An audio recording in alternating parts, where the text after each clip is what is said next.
Este fin de semana se registraron una serie de hechos violentos con armas. Más, sumamos la lista. Temo que la frecuencia de estos casos nos haga normalizar estos hechos. Temo que estemos pasando del horror a la costumbre. Y déjeme decirle que es lo peor que nos podría pasar, como sociedad fundamentalmente, ¿no?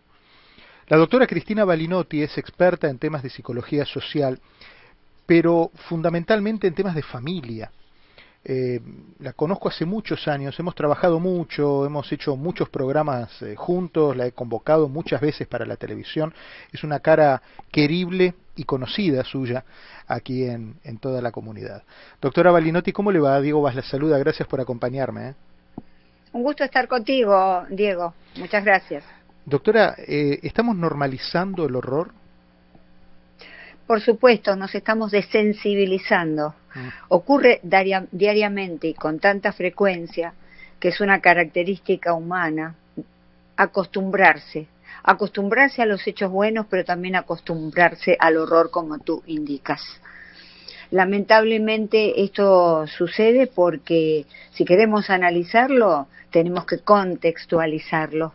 Y es la época que nos está llevando a esta desensibilización. De modo que hay muchos problemas que ayudan a que esto suceda. Hay poco diálogo en la sociedad, hay una disminución de los lazos entre los jóvenes y los adultos, entre las parejas también. Hay una ruptura total de los roles tradicionales basados en la división del trabajo por sexo, vale decir que ahora hombre y mujer son lo mismo, entonces en la casa ya no está una sola figura, la figura femenina que puede abordar de pronto estos temas con los hijos, y tampoco hay tiempo de abordarlo por el trabajo, ¿verdad? Claro. Es una época muy convulsionada, es la famosa posmodernidad. ¿Y cuándo empezó esto, doctora? ¿Cuándo empezó? El otro día, en el fin de semana, alguien me decía, ¿cómo me gustaría que me devuelvan el mundo tal cual era antes de la pandemia? Teniendo como referencia a la pandemia como un hecho bisagra en la historia, ¿no? Que de hecho lo es. Pero bueno, obviamente eso no se puede, ¿no? No es como en la película que uno le da para atrás y vuelve al punto de origen. ¿Pero en qué momento empezó todo esto? Bueno, comenzó con el auge y incremento de los divorcios, de una nueva manera de vida hacia los años 90, hacia los años 70, principios de los 80. Vale decir que allí se plantea un nuevo modelo de vida que irrumpe con fuerza después de 1989 con la caída del muro de Berlín y empieza la posmodernidad, esta época que un gran escritor, Bauman, llamó modernidad líquida. ¿Por qué? Porque todo se nos escapa, todo es transitorio, ya no hay relaciones fuertes en la familia ni con las amistades. Los amigos antes duraban toda la vida y ahora no, ahora vamos cambiando constantemente. Entonces, eso también nos lleva a zozobrar, porque el hombre es un ser que necesita seguridades, un ser que necesita pertenecer. Si a esto le sumamos la emergencia de las redes sociales, es una prescripción para el caos que hoy tenemos. Todavía no se han hecho estudios profundos acerca del impacto de la exposición a los videojuegos, inclusive a los teléfonos de manera constante. No sabemos qué sucede en el cerebro. Es decir, pero evidentemente estamos en una época de la desensibilización. Diría yo también de la robotización. Entonces, es ahí donde disminuye todo el material emocional que es tan importante. ¿Y es recuperable esto? ¿Se puede volver a, no al comienzo, pero a aprovechar de toda esta modernidad lo que sirve y volver a ponerle la esencia de cada uno de nosotros? Sí, por supuesto, y desde ya que esto empieza en la familia, y se puede, desde ya, estoy pro esperanza de que esto va a cambiar, pero si hacemos un esfuerzo desde la familia. La fórmula ideal es 80% estar con los hijos, compartiendo actividades, andar en bicicleta, juegos de mesa. todo lo que sea diálogo con la familia o situaciones que favorecen el diálogo, y un 20% permitir que se expongan a las redes sociales o a los celulares o videos, porque evidentemente son chicos de esta época, pero siempre con supervisión de los padres. Uh-huh. Bueno, pero los chicos son un poco el espejo nuestro, para que Sí. nosotros, pequeño detalle, ¿no? Digo, para que nuestros chicos aprendan eso de nosotros, nosotros tenemos que también cambiar sustancialmente nuestra manera de ver el mundo. Claro, los individuos y muy en particular los niños y los jóvenes, todos aprendemos por el ejemplo, es decir, que nuestro cerebro tiene unas neuronas que llaman espejo, y entonces por eso copiamos los comportamientos de los demás, ¿eh? Desde bostezar hasta cualquier conducta de la que se trate. Y evidentemente lo que los jóvenes están viendo es completamente violento. Uh-huh. Entonces tratan de imitar esos videojuegos, lo que ven en la televisión. Y los padres también. Vemos que hay hoy en día, desgraciadamente, padres violentos, que a su vez incentivan la violencia que ya hay en la sociedad dentro del seno de la familia. ¿Hay más violencia en los adultos que antes? Sí, por supuesto, sí. Hay una falta de empatización, porque hay un sentimiento de incertidumbre sobre el sentido de la vida. Es como un vacío existencial, sobre todo en los países altamente desarrollados, donde todo está solucionado, donde todas las necesidades se cubren y se inventan necesidades nuevas. Entonces, ahí sí, está este vacío existencial, y entonces eso molesta, y realmente frustra al individuo, que no encuentra la manera de ser feliz, porque la forma de ser feliz es en familia. Si el hombre es un ser de encuentros, y en el encuentro con el otro florece y se desarrolla. La cultura es fundación de unidad, es decir, no podemos florecer en el individualismo. Y otra característica de esta posmodernidad o modernidad líquida es que justamente es la búsqueda de la felicidad personal y de la autosatisfacción, pero no familiar, comunitaria. Nos importa a nosotros el placer personal. Por eso, por otro lado, fracasamos como sociedad. Uh-huh. Muy atrás en el tiempo, el hombre nació de una primitiva sociedad, porque se dio cuenta en la prehistoria que la única manera de enfrentar los peligros de la época era en conjunto, individuos unidos, para pertenecer a un grupo que le da o que le daba en ese momento seguridad. Desde aquella familia primitiva llegamos ahora a la familia de hoy, que realmente se está como disgregando, porque se presentan además nuevas formas de crianza, ¿no? De crianzas libres, dejemos que los chicos hagan lo que quieran. Sí. Hay incremento de uniones libres, de infidelidad, de todas estas cosas que empezaron ya allá por 1960, 1970. Doctora, ¿cómo impacta esto los nuevos modelos de familia? Porque asumamos como familia el lugar, el refugio que uno tiene, sea con mamá y papá, sea con dos mamás, con dos papás, o viviendo con abuelos porque no existen padres porque murieron o por lo que fuera. Familia es ese lugar, ese lugar místico donde uno vuelve a ser quien es. Asumiendo eso o aceptando esto con su generosidad como una verdad,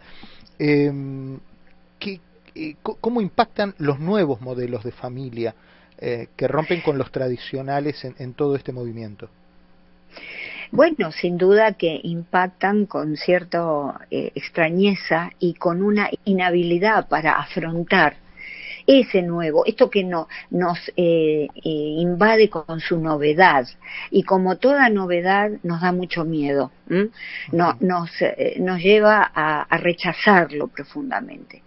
Pero dentro de un modelo de familia tradicional, ortodoxa, la familia clásica, que nosotros, por lo menos yo sustento, se le puede enseñar a los hijos desde ya que hay que aceptar las diferencias y poder llegar a acuerdos en la diferencia, porque lamentablemente no podemos colocarnos en una posición bélica respecto de esto, ¿no? Tenemos que aceptar lo que está viniendo, recordándole a nuestros hijos que el modelo de familia que mamá y papá eligieron es este. ¿verdad? Un modelo clásico, que hay otras personas que eligen otros modelos de familia, pero siempre que sean, bueno, modelos de familia en donde pueda florecer la unidad y no los deseos individuales de los integrantes de la pareja o de la Claro, familia. eso está alejado del tema del sexo de la pareja que está componiendo esa familia. Claro, claro. Eso es independiente, va por un camino diferente. Sí, digamos, la única manera de rescatarnos como sociedad es que aceptemos también estas diferencias y que aquellos que tienen estas diferencias y se unen en uniones distintas a las nuestras puedan entender que la unión es siempre comunitaria, es siempre holística, en donde el todo es más importante que la parte. Porque si la parte es más importante, es decir, los integrantes de la familia, se disgrega la familia, el todo, claro, que es lo que está sucediendo ahora. Ahora, doctora, vamos a asumir lo que decíamos hace un rato, el modelo de familia tradicional. Estos sí, modelos de familia que van incorporándose a la vida cotidiana, sí, ¿no han sido como impuestos de un día para el otro, sin una transición, vamos a imaginar, natural en la sociedad? ¿Hubo tiempo? La pregunta básicamente es, ¿las familias tradicionales han tenido tiempo de asimilar primero los adultos este nuevo tipo de familia para poder después tener elementos para explicárselo a los chicos, y no solo explicárselos, sino fomentarles con un concepto de integración? O sea, son como dos filtros que tiene que pasar. Primero entenderlo uno para después poder explicárselo al chico. Claro, bueno, justamente es otra característica de esta época, las cosas rápidas, los cambios rápidos. El vértigo. Claro, exactamente, es típico de la posmodernidad. Entonces, el cambio rápido se presenta porque no todo el mundo ya sigue verdades universales como era en la época pasada, en el siglo pasado, sino que cada uno tiene su verdad individual. Entonces, rápidamente se establece esa verdad. Y en efecto, hay una especie de escasez de transición. Claro. Pero tenemos que hacer el esfuerzo de comprender que esto está sucediendo. Okay. Esto está sucediendo y bueno, y creo que el corazón del humano nos indica que debemos respetar al otro para ser respetados nosotros. Un grupo de gente que defiende verdades individuales, ¿puede vivir en una sociedad? Me lo cuenta enseguida, después de la pausa. Estamos hablando con la doctora Cristina Balinotti, experta en temas de psicología social y de familia, y me decía la doctora que estamos en un momento de la historia de la humanidad donde hay un grupo de gente que busca verdades individuales, y la pregunta es si un grupo de gente que busca verdades individuales puede vivir también en una sociedad, si no conforma esas verdades individuales no tienen implícito un espíritu egoísta. En efecto, los individuos que viven en una sociedad destacando sus placeres individuales, sus gustos individuales, no pueden vivir por mucho tiempo en la sociedad. Es decir, por eso nos estamos disgregando. Porque imagínate, tú eres padre de familia, cuando tú tienes una familia siendo madre, o los hijos, que esto hay que enseñarles, tienes que velar primero por el interés común de la familia. Por supuesto que también tendrás que en un segundo plano fijarte en tus deseos personales y desarrollarlos sin herir el todo de la familia. Es decir, esa es la dinámica. Lo que pasa es que nos casamos rápido, también nos divorciamos rápido, no se habla mucho de estos temas previamente. Y hay que decirle a los más jóvenes que tienen que hablar de estos temas previamente, para que haya acuerdos.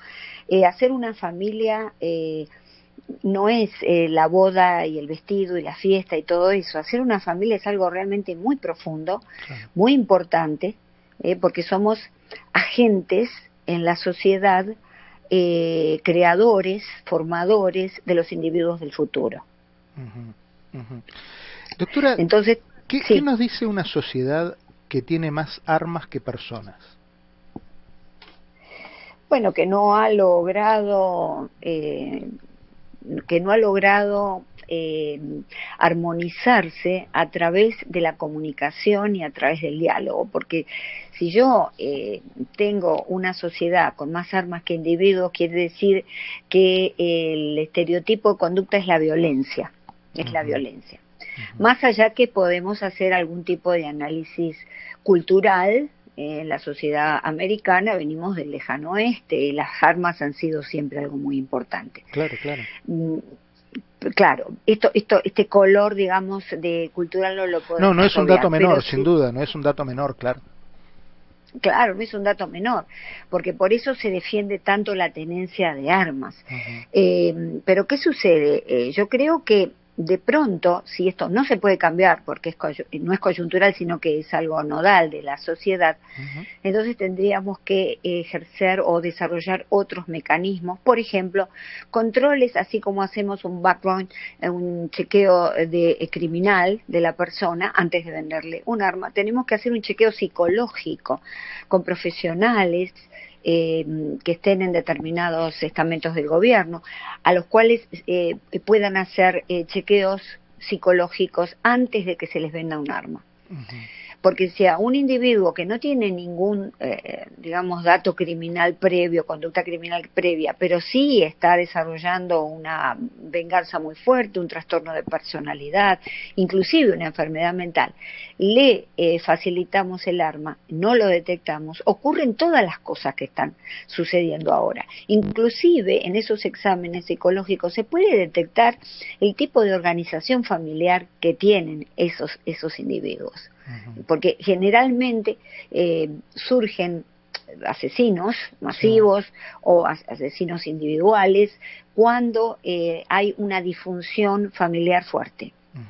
Salvo que estemos hablando de una enfermedad mental, que de todas maneras no la podemos extraer del contexto familiar, porque sabemos que enfermedades mentales, bien atendidas con un contexto familiar de soporte, de apego, pueden minimizar los cuadros, ¿verdad? Claro, claro.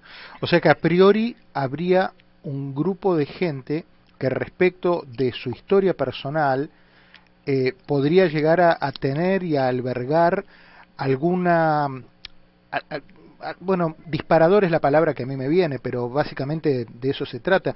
Algo que en el tiempo pudiera llegar a generar algún hecho de violencia. No hoy, no mañana, pero de acuerdo a los patrones en los cuales se formó, podría llegar a tenerlo. Claro, son estresores, es decir, llega un punto en que el individuo ante ese estresor constante de una familia, por ejemplo, no es necesario que tenga enfermedad mental, puede ser un sociópata o un trastorno de personalidad, que no es enfermedad mental, es un trastorno de personalidad antisocial. Es el individuo que se ha creado en una cultura de la violencia, en donde la gente se demuestra el amor a través de los golpes, los insultos, los gritos. Y entonces esa es la manera que este individuo va a resolver sus conflictos. Entonces hay algo que no le gustó, una frustración, saca un arma y mata o agrede con lo que tiene. Vale decir que, pero si hacemos un control psicológico en profundidad, serio, no que el individuo lo traiga de cualquier psicólogo o psiquiatra, sino que sea orientado hacia dónde tiene que realizar el estudio, pues ahí se puede detectar el tipo de problema familiar, una sociopatía, un trastorno antisocial de la personalidad, un trastorno límite, todo se puede ver. Inclusive algún tipo de enfermedad mental no atendida. Claro. Muchos que inmigrantes puede llevar a un acto de violencia. Muchos inmigrantes vienen a este país y vienen de países donde la inseguridad alcanza niveles de espanto. Y aquí se encuentran con estas matanzas. Imagino que eso provoca una frustración también de haber luchado tanto para llegar a un lugar y cuando llega se encuentra con el lugar de donde vino. Pero por supuesto, existe lo que se denomina la psicosis del inmigrante, que es la psicosis, es un corte con la realidad. El individuo no ve lo que tiene a su alrededor, sino que considera que es realidad lo que tiene en su mente. Entonces, ¿por qué? Porque está estresado, porque está choqueado, porque no puede asimilar Y eso es el trauma, una cultura de la violencia que a lo mejor es una cultura de la que él escapó o ella escaparon. Claro. Entonces, pero por supuesto esta psicosis es transitoria. Gracias a Dios se puede tratar, es transitoria. No se trata de... pues la psicosis acompaña muchos cuadros de enfermedad mental, o inclusive hay una psicosis por medicaciones, en individuos sin enfermedad mental, por drogas. Vale decir que, por suerte, por eso es importante a los inmigrantes que han venido insertados en la sociedad, poder integrarlos rápidamente con la parte, digamos, sana de la sociedad. Porque por otro lado, todas las sociedades tienen un aspecto sano y otro patológico, ¿verdad? Claro. Leía, hablando de las sociedades y las nuevas culturas y las nuevas costumbres, una muchacha influencer que se va a casar con ella misma. Dice, quiero una boda con ella misma, se va a casar sola el 11 de junio, y es lo que algunos llaman la sologamia. ¿Qué es esto? Sí, bueno, es otra de las características de la posmodernidad. Como se eleva el narcisismo y el individualismo al máximo, la persona no se satisface con sus relaciones con los demás sociales, sino consigo misma. Es una suerte de egoísmo. Hay muchas formas. Hay personas que se casan con monumentos. Hay personas que se casan con estatuas. Doctora. Esa sí, no la sí, sabía. en España. Sí. Es decir, ¿por qué? Porque prefieren lo estático, lo que no les ofrece resistencia. No tienen que poner el esfuerzo de comprender, de dialogar, de comunicarse. Y sencillamente ponen en juego sus propios deseos y sus propias acciones. O sea, no se va a llevar ni bien ni mal, sino todo lo contrario. Claro, hay como una especie de indiferencia, digamos, ¿no? De la relación en sí comunitaria, comunitaria quiero decir, en comunidad con el otro, y es una relación egoísta con uno mismo. Es decir, esto es típico de esta época. Pero ahora, pero por ejemplo, esta relación, no sé, bueno, la que usted me menciona del monumento no la sabía, pero bueno, vamos a imaginar esa que usted me dice o esta. Puestas en el tiempo, ¿a dónde llevan? Bueno, llevan no solo a la disolución de la sociedad, sino a la disolución de lo que significa ser un ser humano, del corazón, de lo que es. Hay un proceso de humanización y de robotización al mismo tiempo. Hay como una suerte de disminución de todo lo que tiene que ver con las emociones, con la empatía, con el cuidado del otro, y entonces solamente pensamos en nosotros mismos. Claro, y eso nos da el exclusivo placer, pensar en nosotros mismos. Por eso las relaciones hoy son transitorias, porque entramos a una relación y creemos que esa persona va a ser el reflejo de lo que yo quiero. Claro. Doctora, y el otro también piensa lo mismo. Claro, exacto. Claro. Doctora, le agradezco, me gusta mucho hablar con usted y no va a ser la última, así que la voy a volver a molestar en otros momentos porque hablar con usted nos lleva a un terreno muy interesante de reflexión y de ver también dónde estamos parados en esta vida que nos tocó, en este momento histórico de la evolución. Así que siempre es un gustazo charlar con usted. Le mando un cariño grande. Igualmente, otro cariño para ti. Hasta cada momento. Gracias. La doctora Cristina Balinotti, experta en temas de psicología social y de familia.